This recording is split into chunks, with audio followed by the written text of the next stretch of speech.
চলতি ফেব্রুয়ারি মাসে দেশ জুড়ে ঘন ঘন ভূমিকম্প অনুভব করা যাচ্ছে।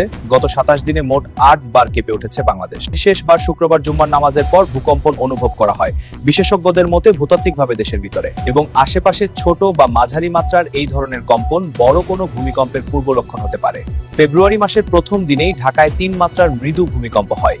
এই কম্পনের উৎপত্তিস্থল ছিল সিলেট। এরপর 3 ফেব্রুয়ারি রাতে মায়ানমারের সৃষ্ট 5.9 এবং 5.2 মাত্রার দুটি কম্পন অনুভব করা হয়। একই দিনে সাতক্ষীরার কলারোয়ায় 4.1 মাত্রার ভূমিকম্প হয়। পরবর্তীতে 9 ও 10 ফেব্রুয়ারি সিলেটের গোয়াইনঘাটে এবং 19 ফেব্রুয়ারি সুনামগঞ্জে ক্রমে 3.3, 4 এবং 4.1 মাত্রার ভূমিকম্প রেকর্ড করা হয়। 25 ফেব্রুয়ারি বুধবার রাতে যে কম্পনটি অনুভব করা হয় তার উৎপত্তিস্থল ছিল মায়ানমারের সাগাইং অঞ্চলে।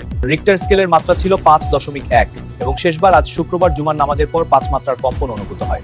ইউরো মেডিটেরিয়ান সিসমোলজিক্যাল সেন্টার জানিয়েছে, মাটির 101 কিলোমিটার গভীরের উৎপত্তি হওয়ায় বড় ক্ষয়ক্ষতির খবর পাওয়া যায়নি। তবে ঘন ঘন এমন কম্পনের কারণে বড় দুর্যোগের আশঙ্কা করছেন সংশ্লিষ্টরা।